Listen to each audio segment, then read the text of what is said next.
You will never get this. You will never get this. La la la la la. Up the point! Congratulations to Matt Rowell on winning the 2025 Brownlow medal. A worthy winner for the Gold Coast Suns, the second Gold Coast Suns player in history to win the Brownlow medal, and only the second #1 draft pick to win the Brownlow medal. Matt Rowell, a worthy winner of the 2025 Brownlow medal. This video will be just going over my predictions for Nick Daicos and the Brownlow medal, which I will say. I got the right amount of votes correct for Nick Daicos here, so I won a bit of money as well from that. So I can't complain too much. This video will discuss, again, Nick Daicos' vote breakdown, discussing Matt Rowell as a Brownlow medal winner. People upset, bitter, angry, disappointed about this. It's justified, it's fair enough, but I want to provide some encouragement and overall perspective on this as well. I'm also going to discuss and just laugh about certain votes being given to other players and 3-vote games were to be, and people, players getting 0 votes in games where they should have gone 3, and yada, yada, yada. Before I get into this video, make sure you guys are subscribed to my channel if you're not already. Give the video a like, comment, share your thoughts on the Brownlow medal count this year. Recommend this video. Good, bad, negative, whatever. So just on Nick Daicos, second place for the second year in a row. It's a third year in a row he's finished in the top 3. Third in 2023. 28 votes in 2023. Leg injury against Hawthorn with 3 games to go. Cost him there. Lachie Neale winning the Brownlow medal. 38 votes last year. Second place to Patrick Cripps for 45 votes. That's Brownlow voting inflation right there for both of those players. I wish I was around for this channel to discuss a little bit more about that, but it was what it was, or it is what it is, or it was what it was back then last year. And now this year, 32 Brownlow votes, 98 Brownlow votes in the last 3 seasons without a Brownlow medal, so averaging 32.6 votes a year. 11 votes in his debut year, so 109 votes in under 100 games. Magnificent stuff there. No Brownlow medal to show for it, but Nick Daicos is a champion of the game. He's a tremendous player. My personal opinion, the best player in the competition. Brownlow medal be damned. Lee Matthews Trophy this year, Coaches Award last year, Premiership player in 2023, 3-time All-Australian player, 4-time under-22 All-Australian as well, Rising Star in 2022, Copeland Trophy winner last year. So Nick Daicos, without the Brownlow medal, he's still a great player. Marcus Bontempelli is a great player without the Brownlow medal. Joel Selwood is one of the greatest Geelong players of all time. No Brownlow medal to show for it. Scott Pendlebury, one of the greatest players in Collingwood's history. No Brownlow medal to show for it. Andrew McLeod, my personal favourite Adelaide Crows player. Maybe the greatest Crows player of all time. No Brownlow medal to show for it, but he should have won it in 01, to be fair. What I'm trying to say is these not to be Brownlow medals for these players do not define these players. Gary Ablett Jr. in 07 and 08 should have won the Brownlow medal. Not to be, but he won it in 09, won it again in 2013. So at some point, Nick Daicos will make up for it. He should realistically win a Brownlow medal, but if he doesn't, he's still a champion player, a champion Collingwood player, and he'll continue to rack up accolades elsewhere. Not elsewhere from other clubs, but I'm talking like Lee Matthews Trophy, Coaches Awards, recognitions, All-Australian selections, you name it, Copeland trophies as well, hopefully premierships, hopefully a Norm Smith medal, Gary Ayres medal, who knows. But don't let this second place finish define Nick Daicos. No Brownlow medal doesn't define Nick Daicos. I know there's certain people celebrating Nick Daicos not winning the Brownlow medal.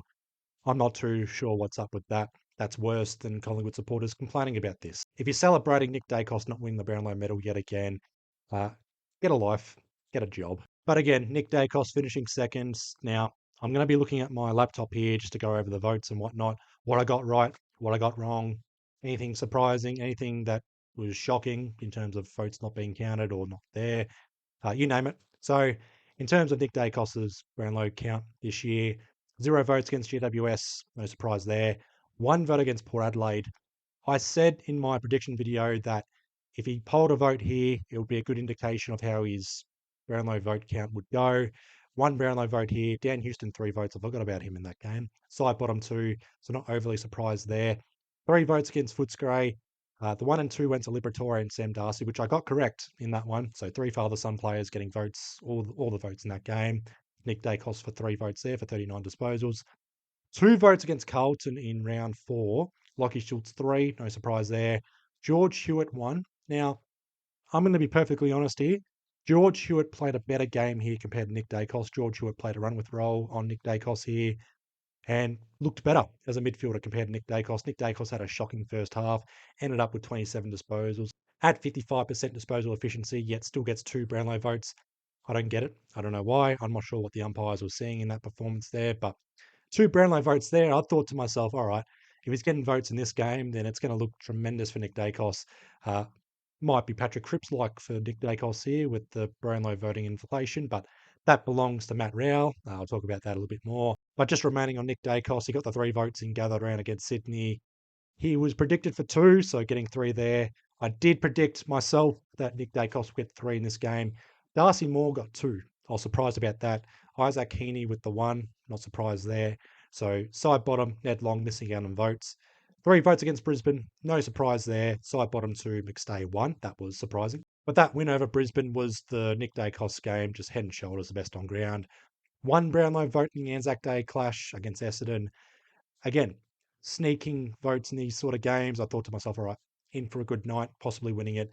Pendlebury 2, bit of a surprise. Elliott kicked 5 goals for no votes here. And side bottom with 3, Anzac Day medalist, no surprise there. 0 votes against Geelong. Predicted for 2, I predicted 0, so another one right.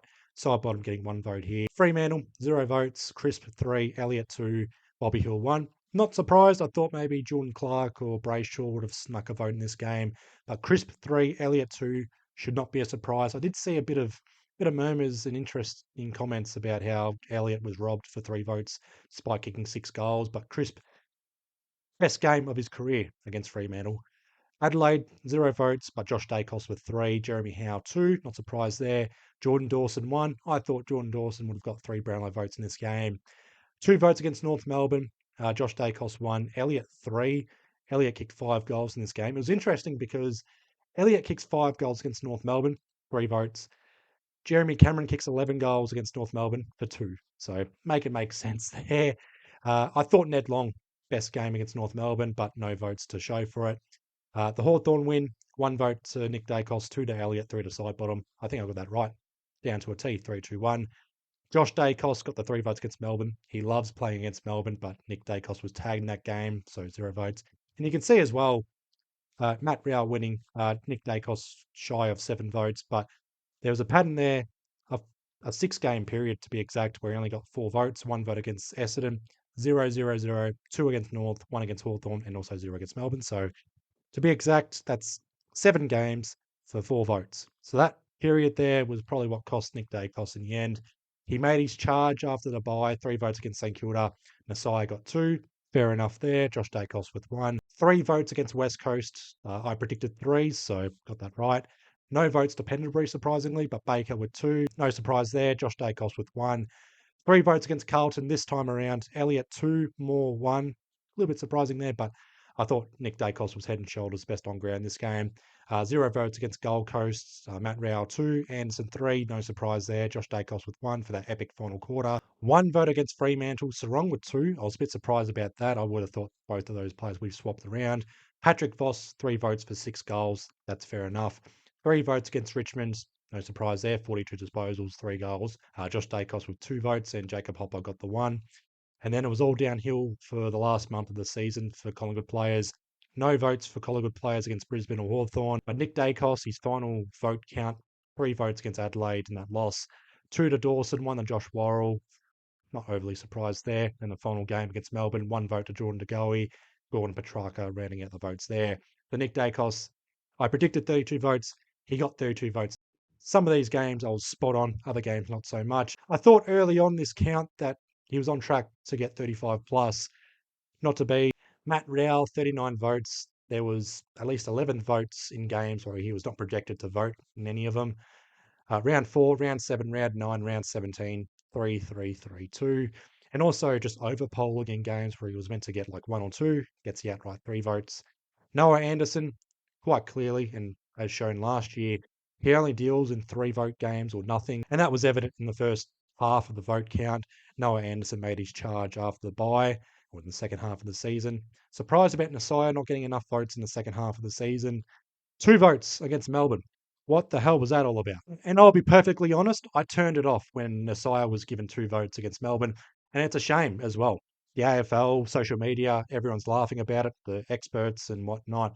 Bit of an issue there when Nasiah has 34 disposals and 4 goals and can't get 3 Brownlow votes. Jack Viney got 3. No disrespect to Jack Viney, but come on now.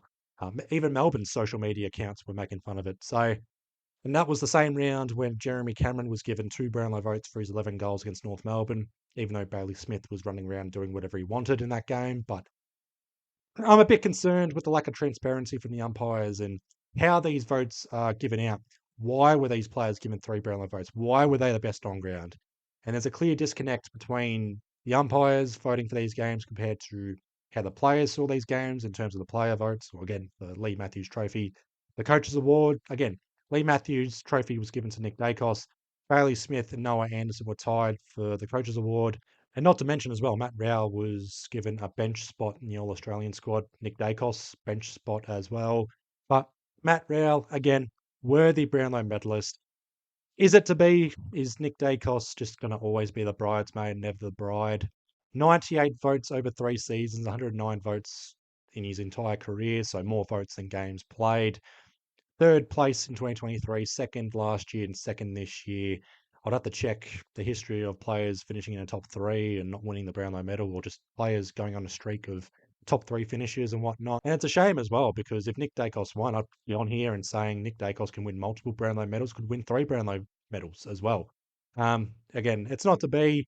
And I'd also, and I'll clear this up as well, if Nick Daicos had won this Brownlow medal, over polling, again, Brownlow voting inflation and whatnot, I would call this out. I've gone through each game that he polled in and each game that highest players polled in, highest players polled. Peter Pay poll, whatever. Um, yeah, if this was a Nick Daicos Brownlow medal win, I'd go through each game, what I predicted right, what I predicted wrong. Should he have gone 3 Brownlow votes here? I want to clear that up going forward as well if I'm still doing this channel in 12 months' time. So I want to clear that up. Nick Daicos, 32 Brownlow votes, as I predicted, but I also predicted Nick Daicos to win the Brownlow medal. Not to be. Matt Rowell, 39 votes, far exceeding my expectations, but I thought Matt Rowell and Noah Anderson would steal votes off each other. Noah Anderson would get more 3 vote games, and Matt Rowell would get the crumbs for 1 and 2. And again, for Bontempelli, doesn't have a Brownlow medal in his career. This will not define Bontempelli, and this will not define Nick Daicos.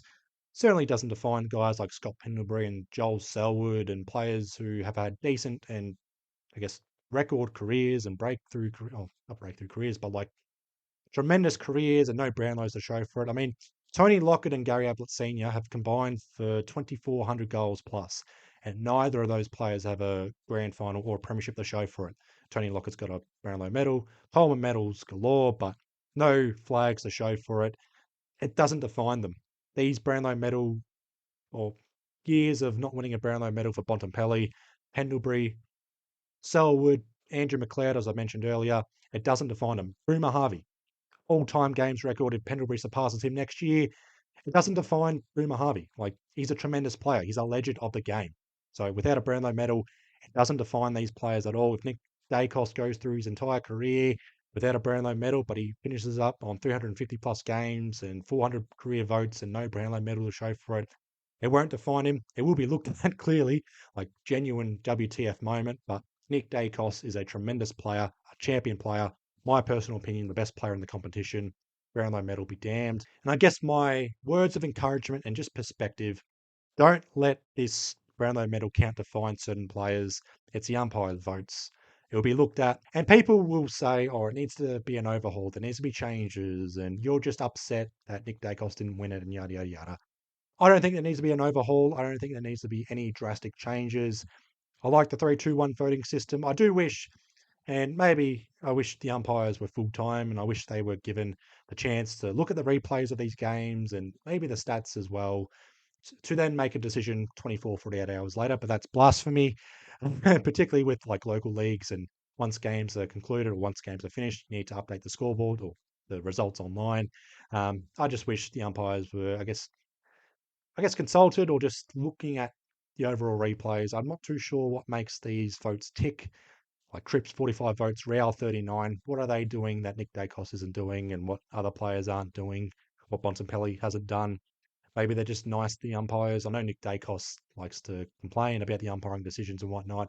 Nick Daicos' season, I did say this in my prediction video that Nick Daicos' season compared to last year in 2023 was a little bit down.